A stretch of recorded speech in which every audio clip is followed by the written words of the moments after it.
Thanks. Yes, I'd like to welcome Dr. Yaar Dagan, who will be speaking on the topic Drones, Gaza, and the ICJ, Finding a Hopeful Horizon. The speaker is a researcher and lecturer in law at Bournemouth University.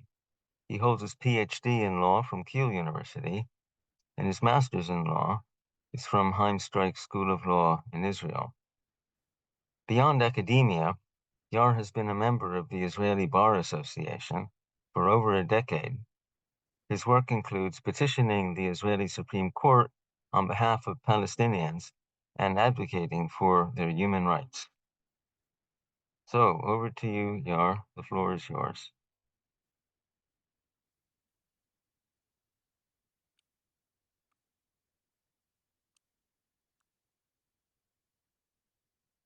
Thank you very much for having me. I would like to start by asking you to close your eyes.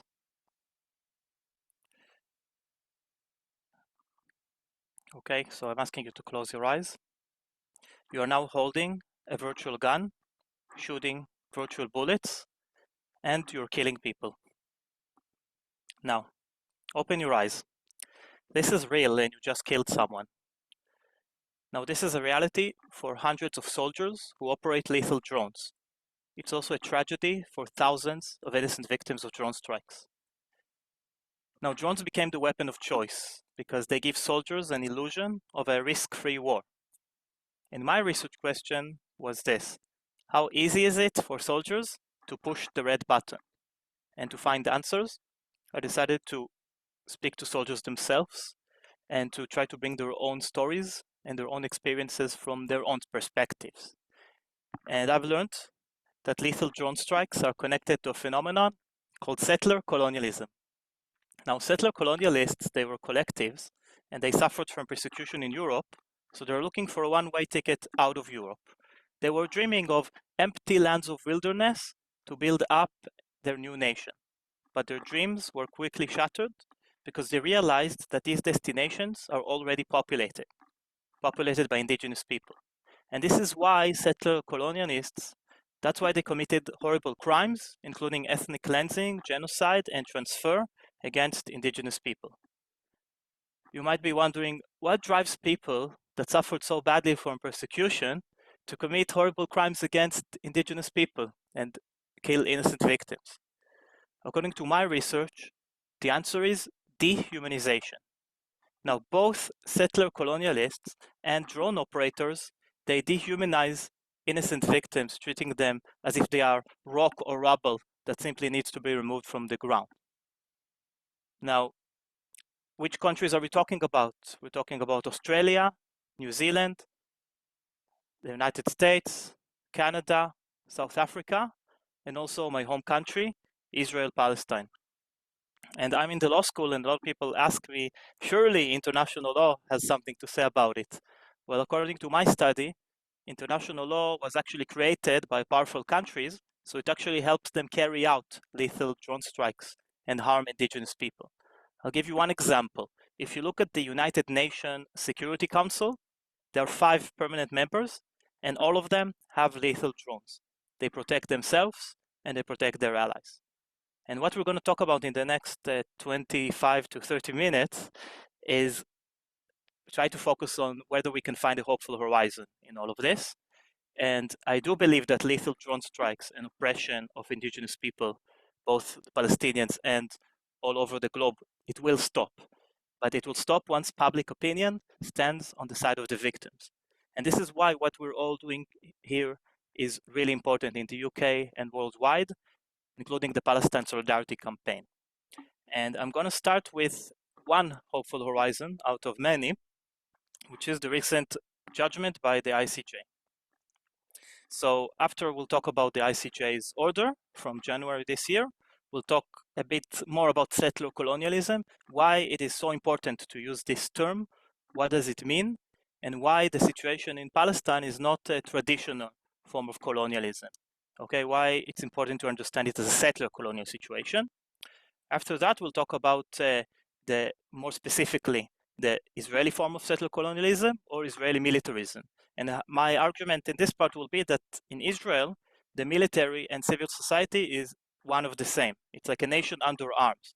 I highly recommend a book by Chaim Bereshit Jabner, and his book An Army Like No Other is brilliant because the introduction in the book itself follows that argument and actually demonstrates brilliantly how Israeli society is highly militarized and why Israeli society, both the civil society, is actually identical to the Israeli military.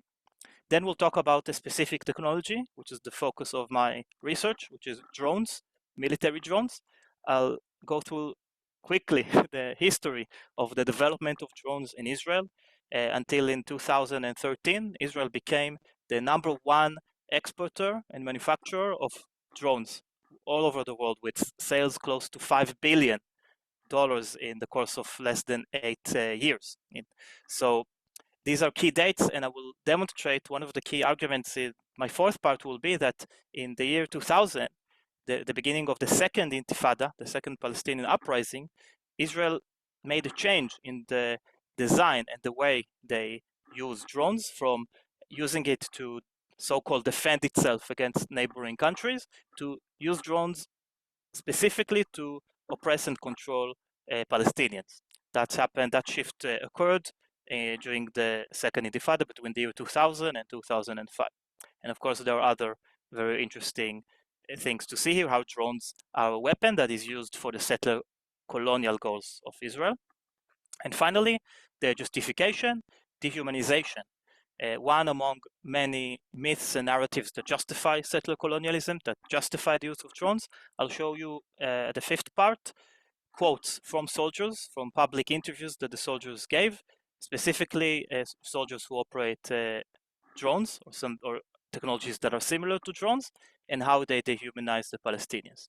But you will see the theme of dehumanization across the talk today, including the ICJ's order. So let's jump straight to the recent judgment from the 26th of January.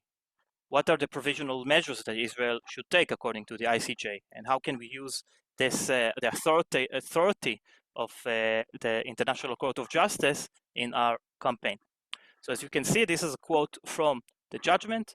The court mentioned, and remember this was January, of course the numbers are much higher today, the number of Palestinians killed, 25,700, number of injuries at the time, 63,000, the number of housing, again in January, 360,000 houses, and again January, 1.7 million people that became internally displaced during the month of January.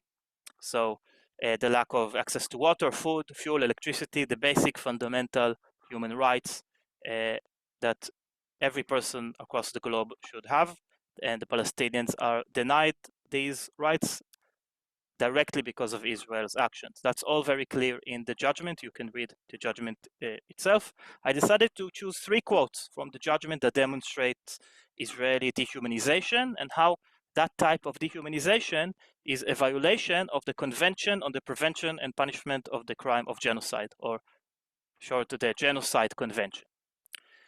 So I'll show you 3 quotes that, again, from the judgment, from the ICJ's judgments, one by the Defense Minister of Israel, one by the President, which is the equivalent of the Queen in Israel, and one of the Minister of Energy and Infrastructure. So let's start with Gallant. Gallant, the Defense Minister at the time.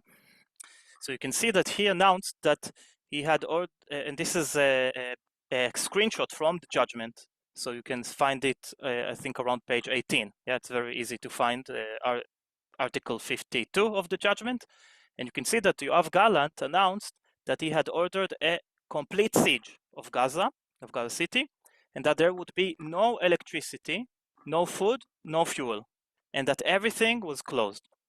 On the following day, Gallant stated, speaking to Israeli troops, "I have released all restraints. You saw what we are fighting against. We are fighting human animals." Again, you can see the dehumanization clearly. This is the ISIS of Gaza. This is what we are fighting against. Gaza won't return to what it was before. There will be no Hamas. We will eliminate everything. If it doesn't take one day, it will take a week, it will take weeks, or even months. Second quote, this is by Isaac Herzog. He is the president of Israel. And he said, we are operating militarily according to rules of international law. Of course, it is an entire nation out there that is responsible. So basically collective punishment towards all Palestinians. It is not true, this rhetoric about civilians not aware, not involved. Basically all Palestinian civilians are at fault according to Herzog. It is absolutely not true. They could have risen up. They could have fought against that evil regime which took over Gaza in a coup d'etat. But we are at war. We are at war. We are at war. We are defending our homes. We are protecting our homes. That's the truth.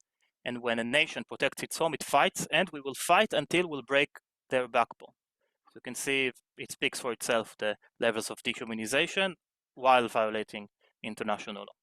And finally, Israel Katz, the Minister of Energy, said, we will fight the terrorist organization Hamas and destroy it. All the civilian population in Gaza is ordered to leave immediately. We will win. They will not receive a drop of water or a single battery until they leave the world. So you can see here, these are just 3 out of probably thousands of quotes that can be found of Israeli officials dehumanizing Palestinians, not to mention the Israeli public and things that Israelis write on social media.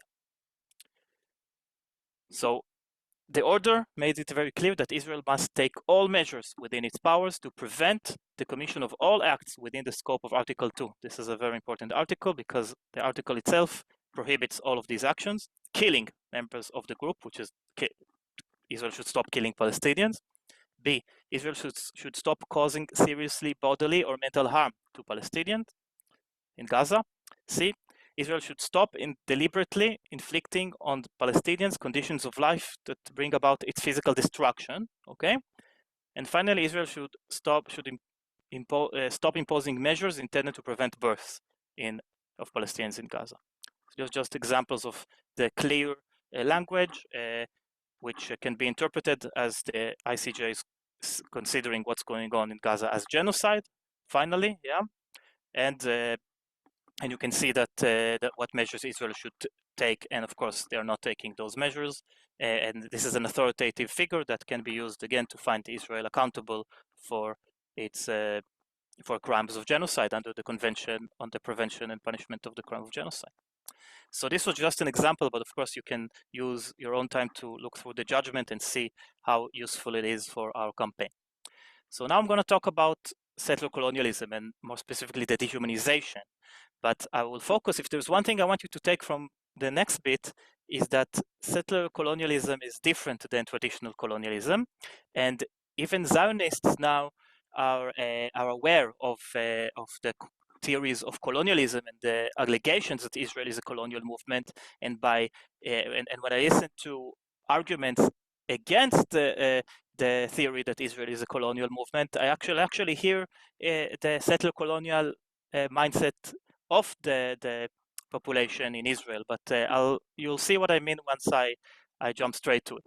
So I'll start just with a minute about traditional colonialism. So what is the traditional sort of colonial theory that has been historically associated with the British Empire, the Spanish, a wide range of European countries that settled countries in Africa, in South America, in Asia.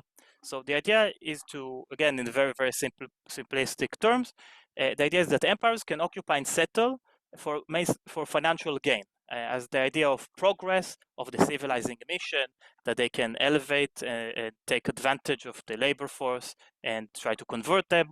And this was very often responded with resistance. If you look at the French occupation over Algeria or the British occupation over India, we can see that when we have traditional colonial forms, we have internal resistance and through a liberation struggle for independence of the colonized. And these historically were successful to decolonize, mainly because of the temporary nature of traditional colonialism and the lack of separate identity of the colonial forces. They were simply an extension of the empire, and once the financial gain would not be beneficial, it was very easy for the empires to decolonize. So the idea again of traditional colonialism, taking advantage of the natural resources and taking advantage of the surplus labor force, the whole idea of civilizing mission, converting them if it's into Christianity, And they don't consider the colonized territory homeland. It's just there for temporary. They don't see an historical connection to the colonized territory. And that's why we need settler colonialism as a distinct field of study to understand what's going on in Palestine. Especially when we listen to the arguments that Zionism is not a colonial movement. That's correct. It's not a traditional colonial movement. It is a settler colonial movement, which is more nuanced and fits with, in a way, with some of the Zionist myths about the history of Zionism and the occupation of both historical Palestine and both in 1940 and 1967. So the goal of settler colonialists is the land itself, not any sort of exploitation. They do it through elimination. And the elimination is through three main methods: ethnic cleansing, genocide, and transfer. And if you look, the best comparison for the Zionists is both the Australian occupation of Australia and the massacre of the Aborigines. It's both the North America, both in British Columbia, in Canada, but mostly in the United States, and the Indians or the Native Americans. South Africa is a very good comparison for a settler colonial project. And what all these groups have in common is that they have seen themselves as anti-colonial. They've seen themselves as separate from the empire.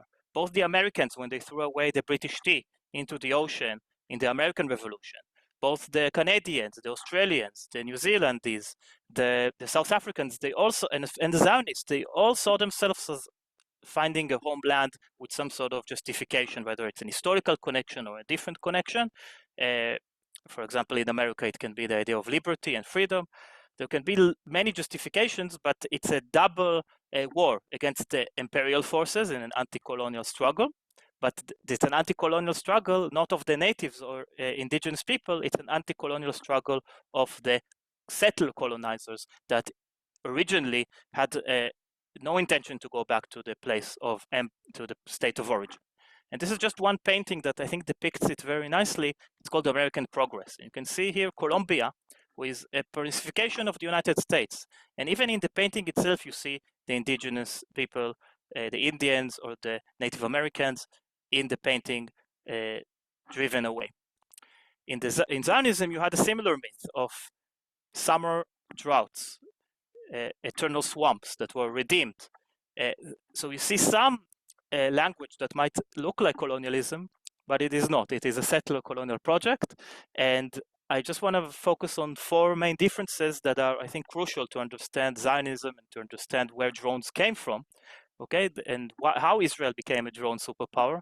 I think it can be understood through the settler colonial mindset better than other sort of frameworks. And if traditional colonialists want to take advantage of natural resources, then again, the settler colonizers, they take over the land itself. It's an important distinction. While traditional colonizers, they rely on the state of origin indefinitely. The settlers, they rely on it temporarily. And again, through a liberation struggle, they can they can drive the empire out and stay as a settler colonizers with no intention to go back. While traditional colonizers are the same nation as a state of origin, which makes it easy for them to go back, the settlers are separate right from the beginning. The Zionist movement was always separate from the empire. It was never part of some sort of European colonial movement. And I believe that any sort of analysis that tries to look at Zionism as a traditional colonial movement would fail to grasp the essence of what it means to be Israeli, what it means to be a Zionist, and what it means to occupy Palestine, both historical Palestine and the lands that were occupied later in 1967. And finally, while settlers see themselves as part of a large empire, when we're talking about the traditional colonizers, the settler colonizers, they again, they are refugees. They are looking for a homeland. They don't have any place in the state of origin. And it is true that that Zionists suffered from persecution in Europe for being Jewish, which led for their status as refugees in Palestine. So this creates a civil society that is highly militarized. And this is just a picture that shows you just one example. And the translation is that hating Arabs is not racism, it is values. And at the bottom it says, Israel demands revenge. This is not from now, this is from 2015, and it was published by Mondoweiss with a wide range of pictures about Israeli militarism, so you can read plenty about it. But I'll just give you a few examples just to demonstrate. So this was an article that was published by The Guardian just a couple of weeks ago. And when I first saw this article, I thought it was perfectly normal because I'm used to seeing guns and weapons in Israel because I grew up there most of my life. But my British friends told me this is insane.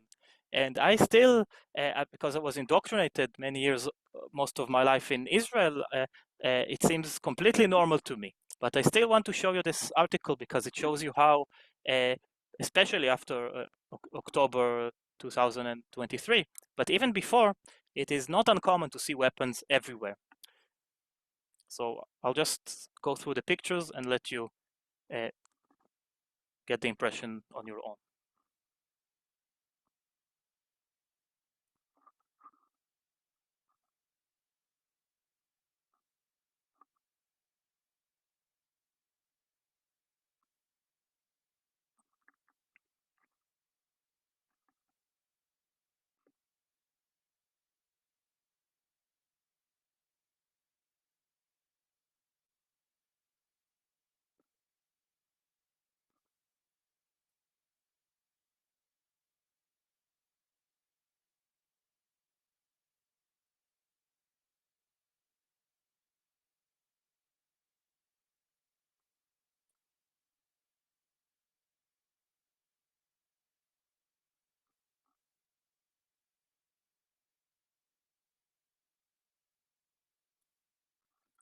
So these were just a few pictures from the full article. You can find it at The Guardian if you search for Israeli carry arms in public in pictures. So it's important to understand that growing up in Israel is different than growing up in any other country. And it's because of how highly militarized it is. The army is everywhere. And it's not that the army is imposing itself. It's just part of society. There is no difference. Soldiers are in schools, teaching with uniform. When you, for example, when I had a math teacher to help me with my equivalent of GCSEs and A levels in math, the teacher came with uniform and a weapon, and it wasn't unusual. You have soldiers everywhere, and it's also not uncommon for kids to dress up as soldiers in the Israeli equivalent of Halloween, the Purim holiday. It is not uncommon to have wedding proposals with tanks or children pretending to shoot as toddlers. And on the right-hand side, for example, you can see learning how to count 1, 2, 3, 4, probably from, I don't know, what age of 2 or 3. How old are you when you learn to count? And you can see you count with F-16s and tanks. All of these are not uncommon.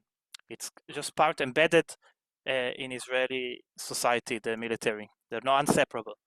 This is just a few examples from recent weeks. This is a marriage proposal, yeah, and also advertising the wedding that was supposed to take place in 4 days from now, the 21st of March 2024. And this is probably taken in Gaza, this picture. And it says, when a combat soldier in the reserves went to fight in Gaza, Hadar stayed to plan their wedding at home. He decided to surprise her with a save the date that you don't see every day. Just two more examples. This is an advertisement for a programming school, and they offer you 2 free lessons. And if you join this programming school as a child, you are the way they advertise it is by promising that the child is more likely to be part of the elite unit 8200, which is the highly competitive technological sort of unit that is of course involved with drones and other weapons that are used on Palestinians in Gaza.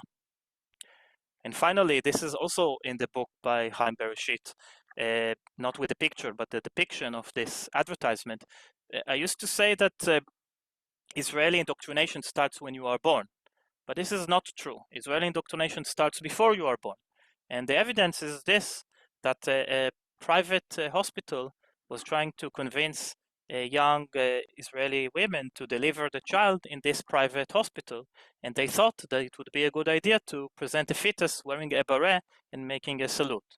And it says in the text, receiving the presidential medal, the award of distinction. It's like the Purple Heart, the highest honor that a soldier can get. It means he probably will be born in this hospital. So these are just a few examples, but I hope it reflects the entire society and how highly militarized the Israeli society is, prepared to dehumanize Palestinians out of a settler colonial mindset. So now I'll talk about drones, if you allow me, and stop me if you feel like we need to move to the Q&A. I'm going to go through it a bit quicker than planned, but basically the history and the background that most of you are familiar with is the change from mandatory Palestine under the British mandate, the partition plan, and the War of 1948, where Israel occupied 78% of historical Palestine, which is present-day Israel or Israel proper. And in 1967, Israel completed the job and occupied the remaining 22%, in addition to other territories like the Golan Heights from Syria and the Sinai Peninsula from Egypt. This is a decisive moment not because it changed the nature of Israeli settler colonialism. It's the majority of the colonization occurred around the year 1948, not 1967, like most of you probably understand that. But it was crucial in terms of developing drones, because 2 years later, out of necessity of defending the Sinai Peninsula, they started to develop drones, while the whole world neglected this technology at the time, because the only Israeli engineers believed that it might serve some use in the Sinai Peninsula. And the Yom Kippur War, which was a big failure from an Israeli perspective, also pushed Israel to develop more drones and to experiment with them in order to avoid the loss of Israeli soldiers in future wars.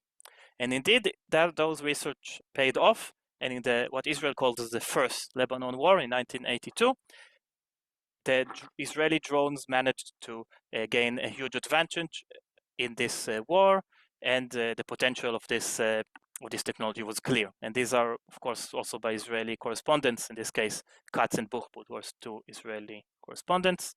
And in the 1980s, Israel managed to convince the United States that these have potentials, and the United States started purchasing drones from Israel that were later used in the Gulf War, in the first Gulf War of 1991 by the United States.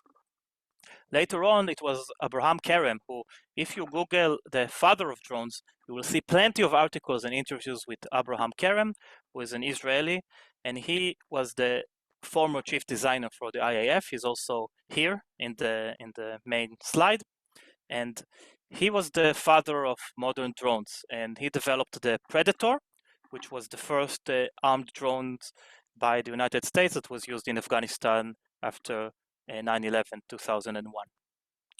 And it was the second intifada that really made the drone industry boom in Israel, because finally drones were changed to be used in urban territories. You can read about it also by research by Eyal Weitzman, who wrote about the vertical control and how drones are used in urban areas and how it was an Israeli development. And these sort of experiments on Palestinians, or testing this technology in the battle, in the field, in reality, on millions of people, made it a tested and a technology that has a lot of potential in selling. And through the use of drones, as you are all aware, in operations, Israel called them operations and later on recognized them in retrospect as wars. So what Israel calls Operation Cast Lead, which is also a whole issue. Why is it called Cast Lead? Which is from a nursery rhyme. The name of the operation is from a nursery rhyme of Hanukkah, of a Jewish holiday, which occurs during the month of December. And cast lead is the name of the material that is used for developing the dreidel and play with it during the holiday. So these are just examples of drones that killed innocent civilians in Gaza during this Operation Cast Lead, and this is from a report by Human Rights Watch titled "Precisely Wrong," which I highly recommend that you will have a look at. 2012, how often these operations in Gaza are, and every year or two managed to Israel to be more successful from an Israeli point of view in testing and using these drones extensively on Palestinians. And this led Israel to be the #1 in manufacturing and selling drones. You can see this is just another quote that, according to Katz and Buchbut, or two Israeli correspondents, that the Gaza Strip is ground zero for Israel's drone revolution. They're there on a daily basis. I'm talking about 2012. The lawnmower hum of drones can be heard on the narrow alleyways. They can also attack. That was, again, a quote from that time. And this sort of extensive use of drones on Palestinians, which led, as you know, to civilian casualties in huge in an extent that we have never seen anywhere else, led Israel to become the world's largest exporter of drones in the course of 8 years. Sales of $4.62, not million, but $1 billion, which makes Israel's arms industry 30 times its share of the world population. And again, one argument will be that drones combine two of Israel's largest industries, the weapon or so-called defense industry and the high-tech industry.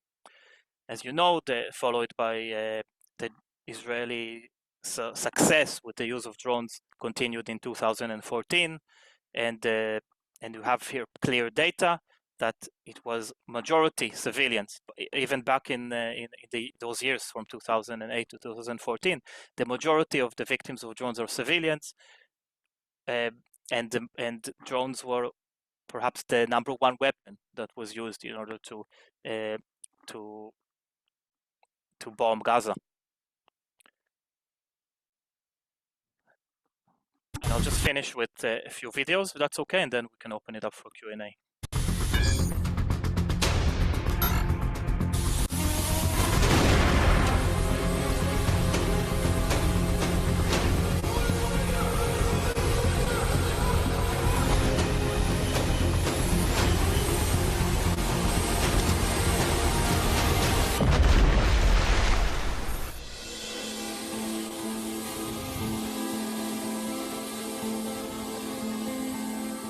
Increasing lethality and combat tempo while maximizing human survivability.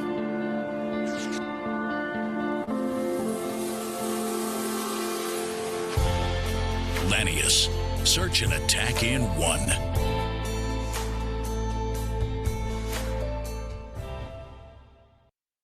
Lanius is one of many of those systems. So this is a system by a company called Elbit Systems that brave 10 activists have broke into the HQ, the headquarters of Elbit Systems in Bristol and other factories across the country, and managed to stop the operations of this company literally with their bodies.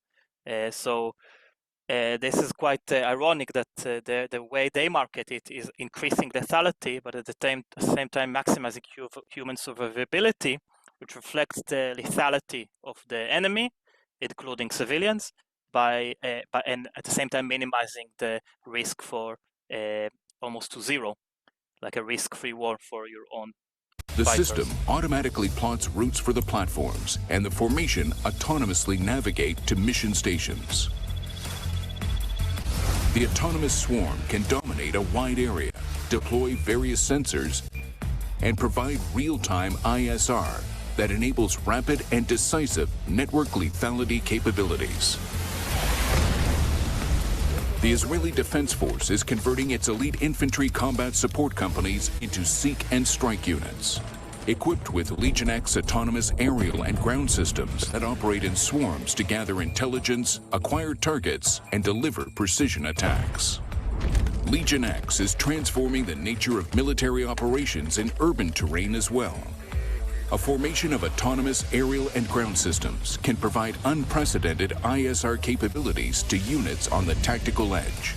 From 3D mapping, wall-penetrating radar scans, and tactical cyber warfare payloads that can pinpoint radio communications activity, to squad fire support and indoor search and destroy, Legion X is maximizing tactical operational effectiveness and lethality while reducing risk to human warfighters. So Legion X maximizing lethality, and it's autonomous. It's getting more autonomous. This is also something that is quite alarming. And just one more video, if that's okay.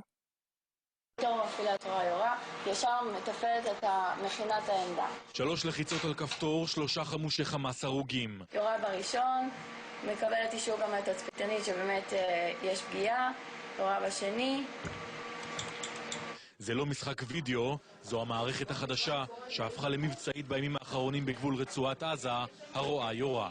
ושלישי.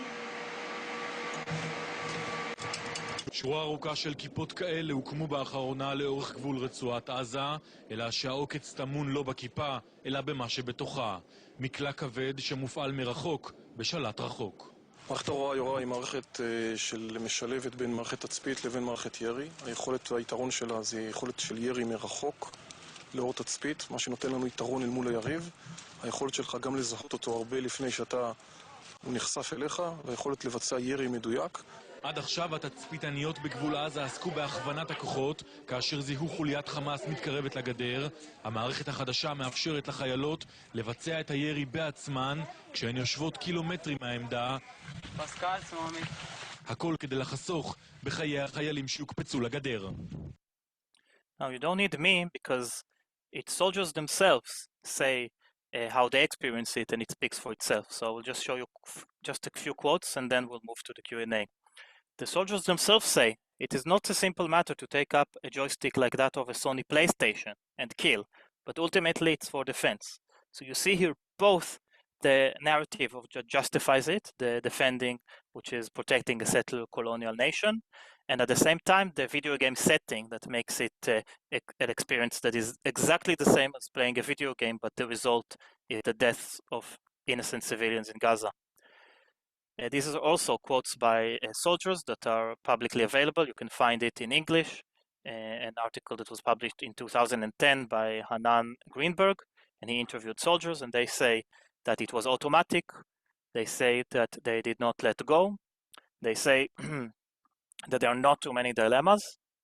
They say that there are many mistakes.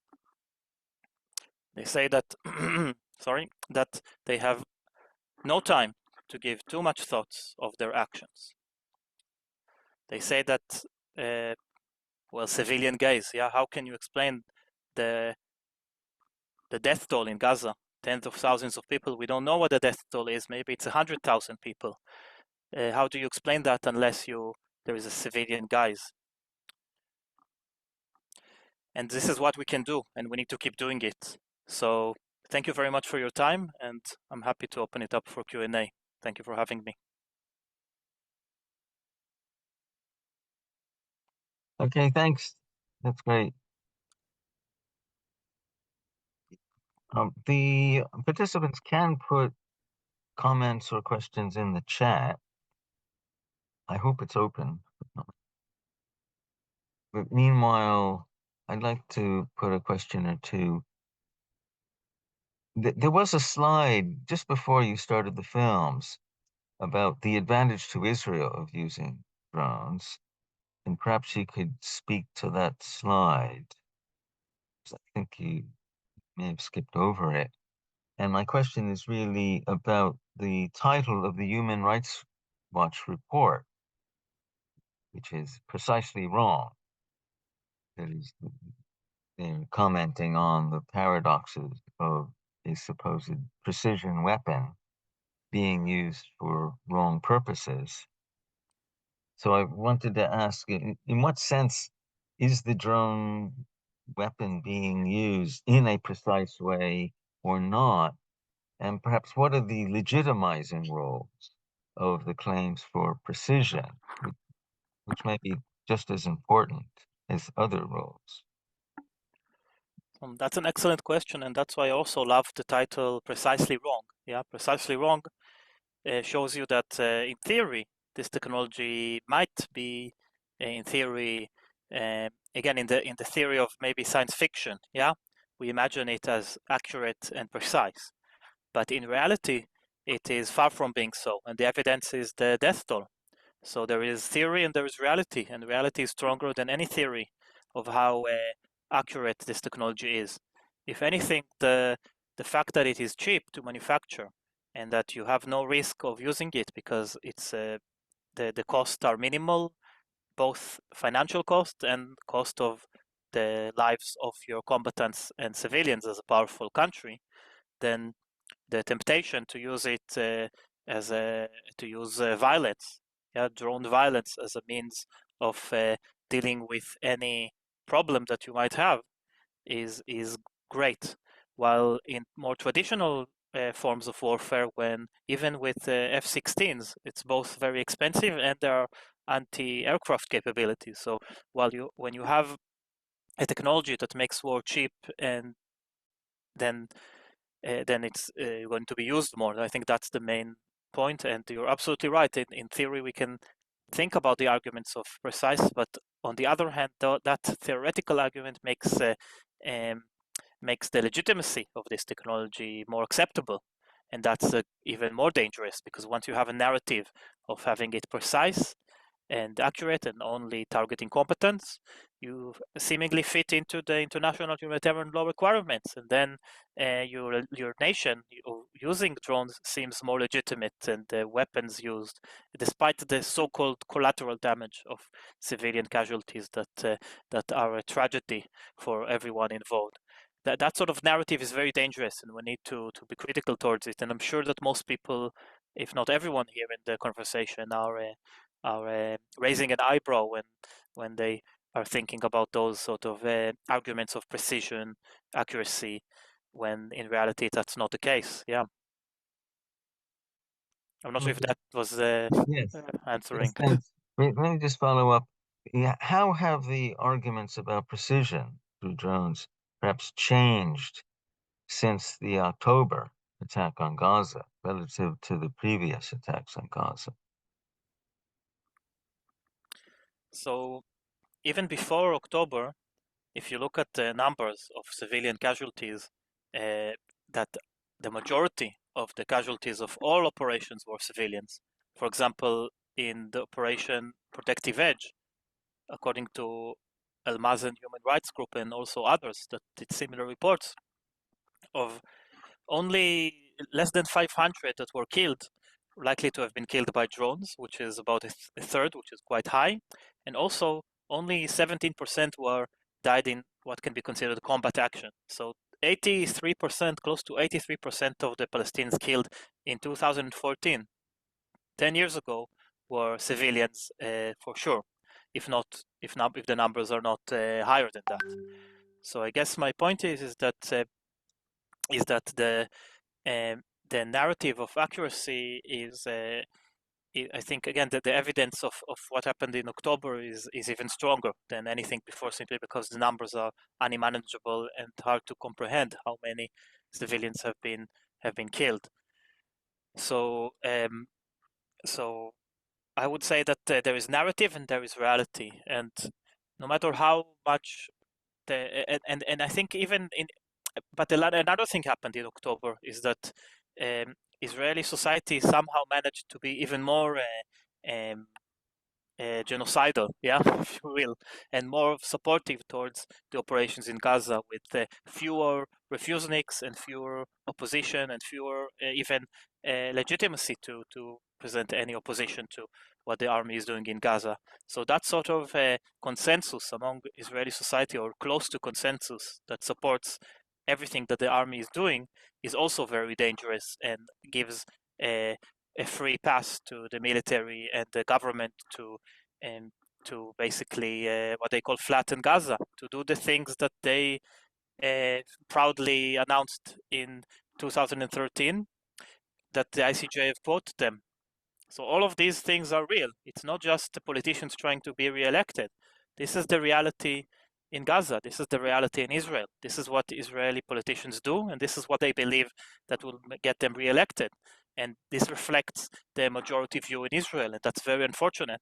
But it just shows you how important it is that we as the international community are standing up against it and doing everything we can to stop what is now clear to be a genocide in Gaza, to be on the side of the victims of this situation, to be on the side of the Palestinians, who are the indigenous people of the land, and to object to the settler colonial practices of Israel and understand them, where they're coming from, and what is the narrative, rather than use a more simplistic analysis and to describe Zionism as a colonial movement. So I guess my answer, which is a bit, maybe I went a bit off topic, is that to object to that narrative that drones are precise and accurate, we need to use settler colonial theory. We need to understand settler colonialism as distinct from colonialism. We need to accept some of the Zionist arguments that they use to counter colonialism, such as being refugees from Europe, because some of these are historical facts that are correct, and so we can decolonize it and we can object to the crimes that are done in the name of the Zionist movement and its ideals and dreams of making a homeland in historical Palestine. So all of these need to be put together for a successful campaign that would bring an end to this injustice, that what I believe would end up being a one democratic state between the Jordan River and the Mediterranean Sea, and I think boycott, divestment, and sanction is the best thing that we can do to counter the genocide that is now going on in Gaza. Yeah. Yes, and especially the manufacture here of drones, as in Elbit Systems, opposed by Palestine Action.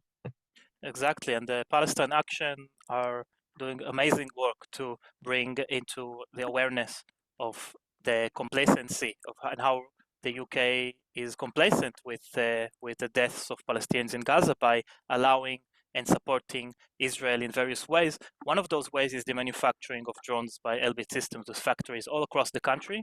And this is something that also the Palestine Solidarity Campaign now are doing in a different way than the way Palestine Action are doing. And all of these things together, I believe, will bring an end to the Israeli form of apartheid. I think all of these actions together will eventually make a huge change and huge difference, as we've seen in this campaign against apartheid in South Africa. That's what I believe. Okay, thanks. If you stop sharing the screen, then Yes. you will appear larger than you now do. Everyone's welcome to turn on your cameras and to put questions. I didn't see any in the chat, but there's so few of us that people could raise their electronic hand. So who would like to go first?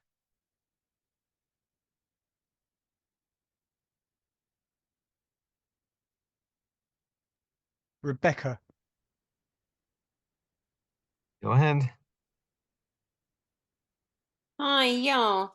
The slides that you showed, and you briefly spoke about your own life being raised in Israel. As part of the decolonization process, I feel mystified as to how such a highly militarized society and culture could move forward. How do you see it, Israeli society moving forward? You mean decolonizing? Is that what you mean? Yeah, when you've got generations of people that are supporting genocide. Good question. Yes, I agree with you. It seems very, very difficult and nearly impossible. But what we've seen huge change within societies in the past, and for the long run, there will be a huge change. For the short run, there might be Israelis that have the ability to leave the country that will not want to live in a decolonized Israel-Palestine. They would prefer to move out of the country. But many will not have an option, that privilege, and will stay despite their bitterness of the change of the situation. We've seen, all I can look at is history, and we can see, and I can study what happened in South Africa during the peace and reconciliation period, and how people that were oppressing and killing others managed to reach a situation in which they live without apartheid. I can't say that they're completely equal and that everything in South Africa is now peace and justice for all, but it is better than a straightforward apartheid situation now, since apartheid has been abolished. We've seen periods of history with slavery and slavery uprisings and slaves that turned their weapons against civilians, which is terrible act that should be condemned, but it doesn't justify slavery. And eventually slavery was abolished, and we still have forms of modern slavery that we research also here in the UK. We research and try to stop modern forms of slavery. We had the suffragettes and the civil rights movement doing things that at the time seemed impossible, and now in the retrospect of time that has passed, we see the achievement that they have made despite the inequalities that we're facing in terms of gender, in terms of race, in terms of ethnicity. There are some things that are not as bad as they used to.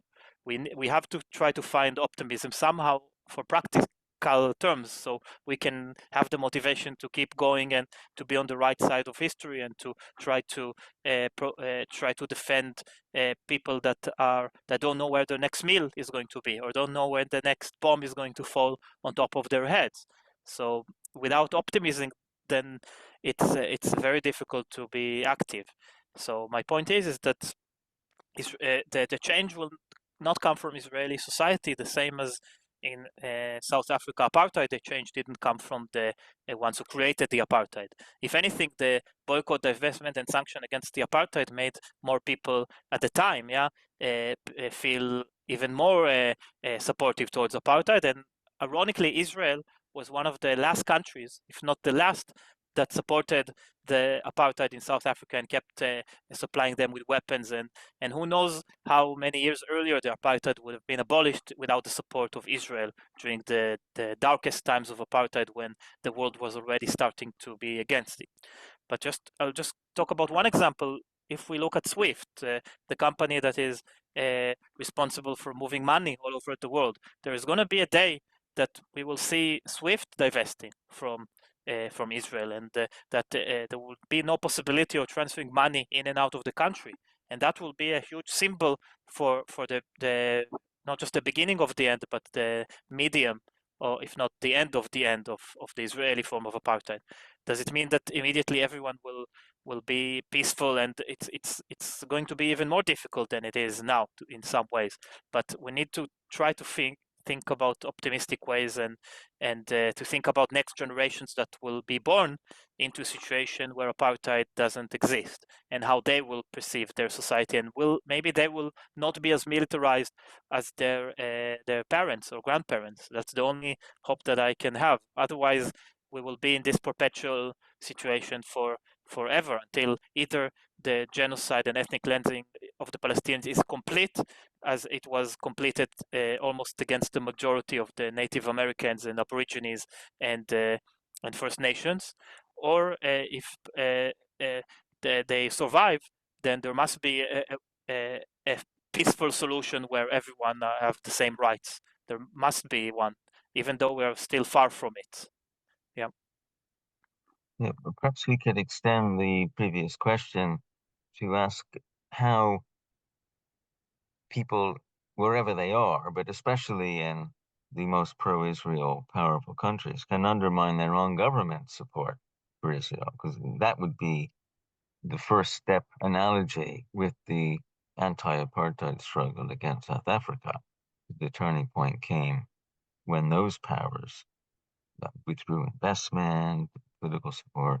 So perhaps you could say something about how your analysis, in the broad range of critiques, can help us to undermine support from the political system here. I completely agree with you, and there are countless ways. There are endless possibilities in that aspect, and every day there is a new campaign and a new success with boycott, divestment, and sanctions. I'll just give one example out of maybe thousands of examples. I just came back from Iceland, and we did a whole week of protests around Eurovision. Now, Eurovision is a song contest, but Israel cares about it a lot because culture matters. Israel wants to be accepted as part of the Western world, as a democratic country that is part of the world culture. And the more that Israel finds itself isolated, and the more that there are voices that Israel should not be part of Eurovision or not part of the UEFA or the basketball cup or the football cup, the more that there are voices, and then we will see, I think one of the first steps will be that Israel will be less and less privileged, will have less and less opportunities to be part of these world events, and more, for example, orders of arrest against Israeli politicians or Israeli military personnel. All of these things together puts a lot of pressure on Israeli society and makes Israelis feel that they of course label it as new forms of anti-Semitism. But we shouldn't let the Zionist discourse within Israel dictate our actions. The fact that every action that we do, even this event, me speaking right now, can be and will be perceived as a fifth columnist, as a self-hating Jew, as a traitor from within that is a terrorist and undermining, and so on. We should not let them decide what is the interpretation and the meaning of our actions. We should lead and be very clear that there are war crimes happening in Gaza, and that the Israeli form of oppression is not something that started in October. It's been going on for many, many years, and it must stop. And any form of cooperation, both with Israeli cultural institutions, Israeli government institutions, Israeli weapons institutions, every demonstration or action here in front of Elbit Systems or Barclays or any sort of company and activity that is complacent with Israeli oppression of Palestinians is commemorable. And just I remember 12 years ago, I was demonstrating here in Brighton in front of the EcoStream shop, and the shop was closed. And one of the major reasons that the shop was closed down was that every week demonstrating, it was 12 years ago, we're standing up in front of it and demonstrating. All of these actions together will make the change, and we will see in the next years these actions will grow, and we are going to be part of them, leading them, taking initiative, and putting Israel in a position where it must stop the injustice, and this would lead to a situation of equality on the long run. Yes. Okay, thanks. So who else would like to ask a question? Question from Anne Pauline. Okay, go ahead. Hi, good evening.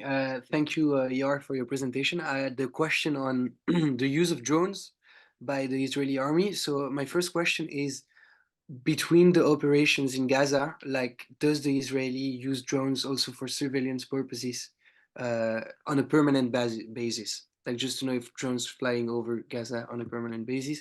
Is there a distinct use between West Bank and Gaza on the drones? Does the Israeli army has the same possibilities and authorities to use the drones? And then last question, does the Israeli use drones against its own population? For instance, in France, they're starting to use drones when there are protests and to map potential elements of the protest, like people like to create files of people protesting and the most violent people in the protest. Thank you. These are very good questions. First, the answer is yes for the first question. The drones are everywhere, all the time, both for surveillance and armed drones that survey and ready to attack. And there are plenty of interviews with Palestinians, but also interviews with Israeli correspondents, that the drones have, in the past 15 years, if not more, are constantly present in Gaza, and you can hear them, the buzzing, and there are special words for it in Arabic or to describe that sensation. And of course, during military operations that are quite frequent, the number and lethality and use of drones grows even more than on the everyday sort of life. So the answer is yes, they're used all the time, definitely in Gaza. Regarding the West Bank, less than Gaza, but there's growing evidence of use of drones in the West Bank. I started to look into it, and I hope to publish about it. But you're absolutely right that there is a clear distinction between the West Bank and Gaza. So drones are used more in Gaza, but they're also used in the West Bank. That's correct. And regarding demonstrations, I don't have any information about the use of drones, and I'm sure it exists, yeah, about the use of drones against the Israeli population. But you need to remember that there's also Palestinian citizens of Israel, and in demonstrations, and I need to look it up, but in demonstrations that were of Palestinian citizens of Israel, I believe the drones were used. But I need to look more into it. But right now, from the demonstrations that the few demonstrations that I've seen in for example, in Tel Aviv that are against the war or calling for a ceasefire, not that there are many, but the few that are, or there are, or I haven't seen drones used in those demonstrations.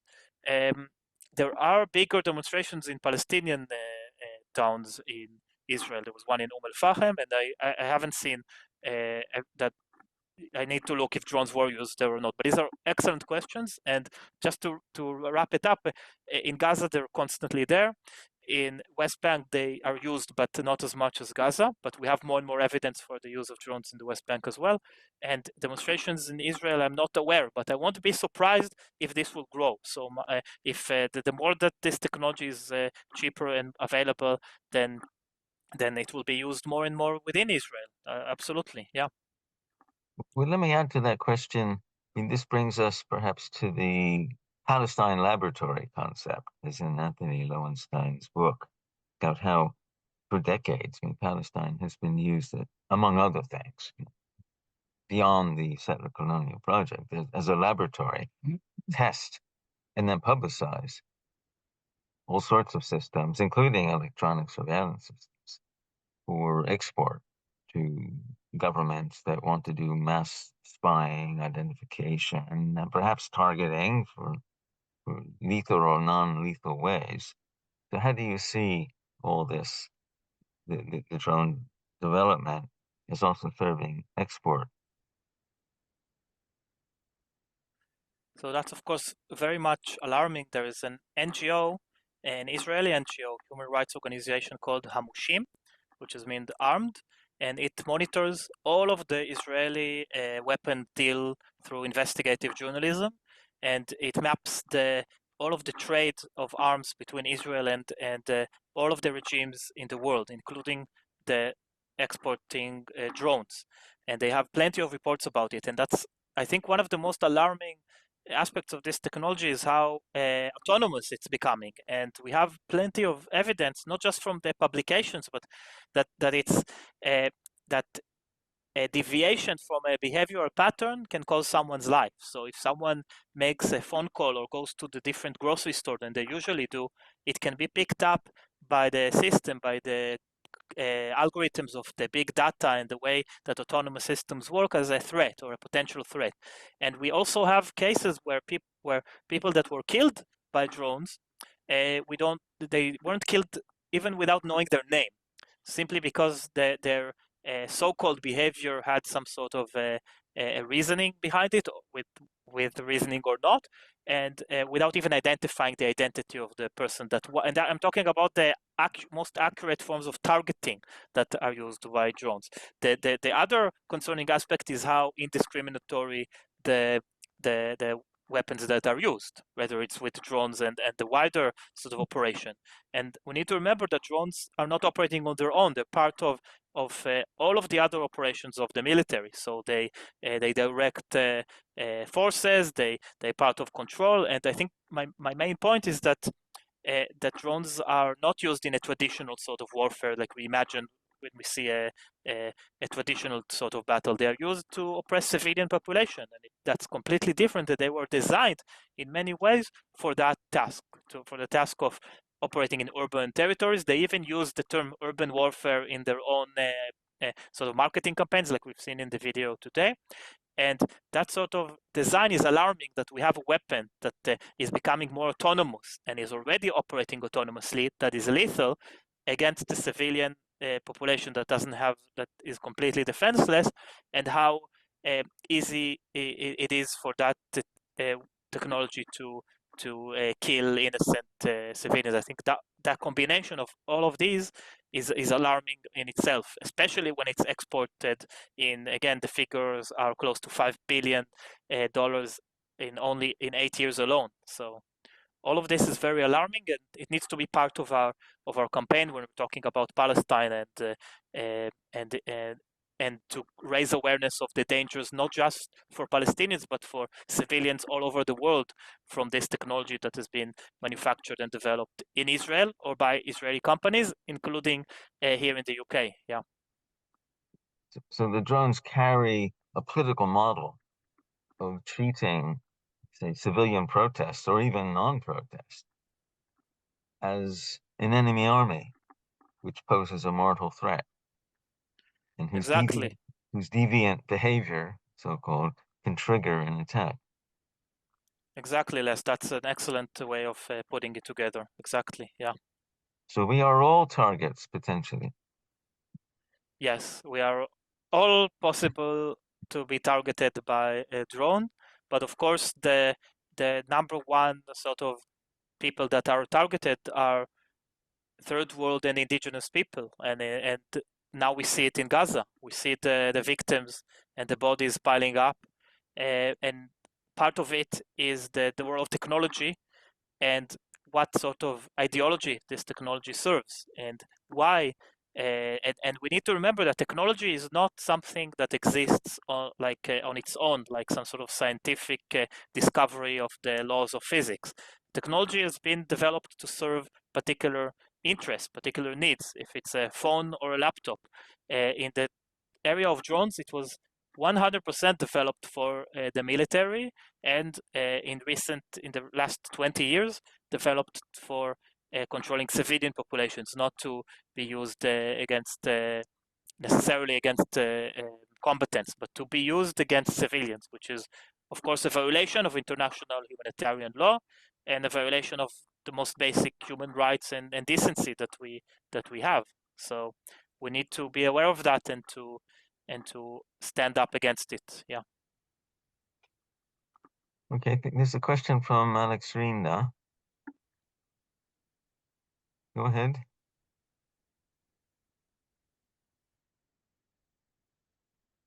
Can you unmute yourself? Yeah. Here she is. Right. In terms of what's going on around the world, the movement that's going on around the world, into with so much support going to Palestinians, do the Israeli citizens actually see that? Do they know what's going on around the world, or are they, prone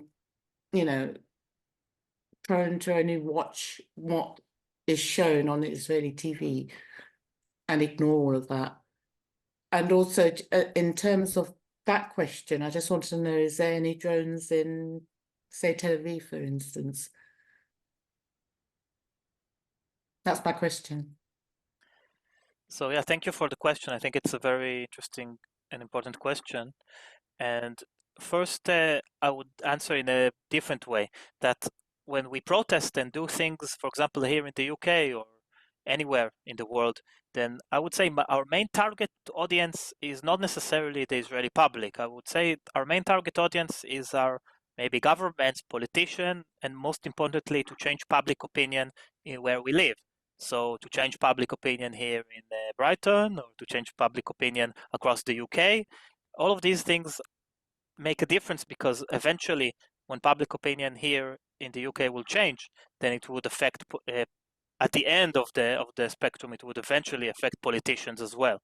But all of us together should stand up to injustice. And on the other hand, where Israelis are aware, yeah, but I don't think that that's the reason why we are doing our campaigns. Because when they're aware, they are aware from their own point of view of how they interpret it.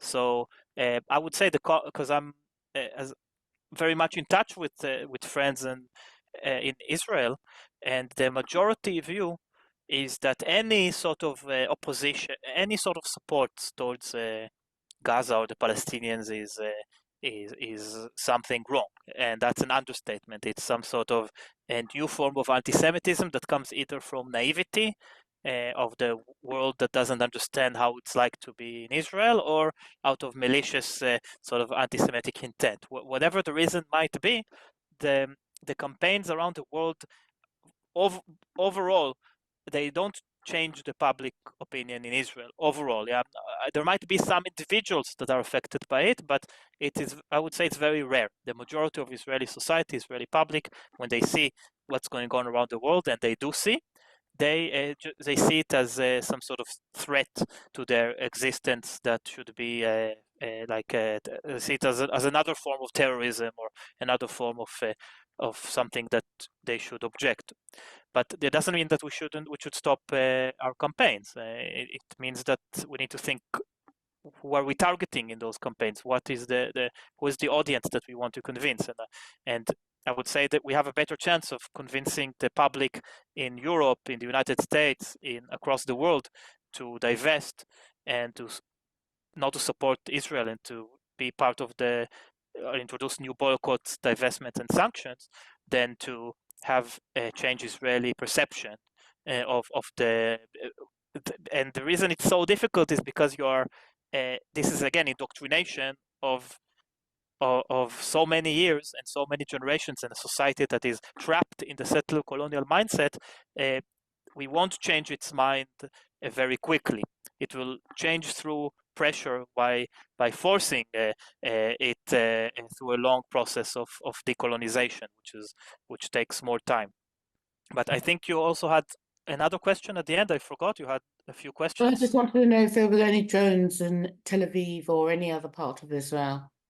So again, I'm personally not aware of that, but from what I remember, their drones might be used against Palestinian citizens of Israel during the demonstrations, and it's because the Palestinian citizens of Israel are considered to be Palestinians, despite the fact that they have the citizenship, and that's, if you want, that is considered Israel proper, those areas where these demonstrations are taking place. But the majority are used in Gaza and also in the West Bank, and I'm genuinely not aware of a widespread use of drone technology, definitely not a lethal type in Israel itself. Perhaps for surveillance, but that's something that I'm still not aware of. But I won't be surprised if that will change in the future. Okay. Thank Thanks. you. Les, before you wrap up, could I say some words? I'd just like to thank Yaar. There was one question in the chat. Oh, sorry, go on. And I just noticed it. I mean, it was, how can students or faculty put pressure on UK universities to reduce their collaboration with Israeli universities? I mean, that's a big question, which lies beyond what we can do here. But I'll just say that's an integral part of the BDS campaign, to stop all research collaborations that involve surveillance, weapons, and so on, that have been a high priority. And I'll just mention one that has special relevance to drones, because the University of Manchester had a flagship program to develop nanotechnology materials, which may sound abstract, but on closer inspection, the students' report demonstrated that the purpose was to improve the precision guidance of drones. And so they made it a high priority in their overall BDS approach. I mean, more generally, it may be difficult to identify a direct military use of research collaboration between UK and Israeli universities, but regardless of the specific purpose or relevance, they all serve to sanitize the systematic collaboration of Israeli universities with the colonial system, including the IDF. But that would be the topic for a different webinar. So, yeah, go ahead. I completely agree with you. It is very important to act within our academic institutions, starting with freedom of information requests, to get information about what sort of projects the universities have that cooperate with both Israeli institutions, governmental institutions, weapon manufacturer, and a wide range of so we can understand what is happening, so we can object to these sort of cooperations. And at the same time, I think through establishing more Palestine societies and finding ways to connect our own research to what is going on in Gaza and spreading more information and building more networks of support can really change public opinion. And I've seen it happen in Bournemouth University. So at Bournemouth University, there's now a network of activists that all came together, unfortunately, since October 2023. And now they do monthly events at the university with academics, with a wide range of academics from various departments. They march and do demonstrations across campus on a regular basis, and they cooperate with the Palestine Solidarity Campaign elsewhere. I've seen it happen at Kiel University this year with brave, and I genuinely believe in the ability of one person to make a huge difference.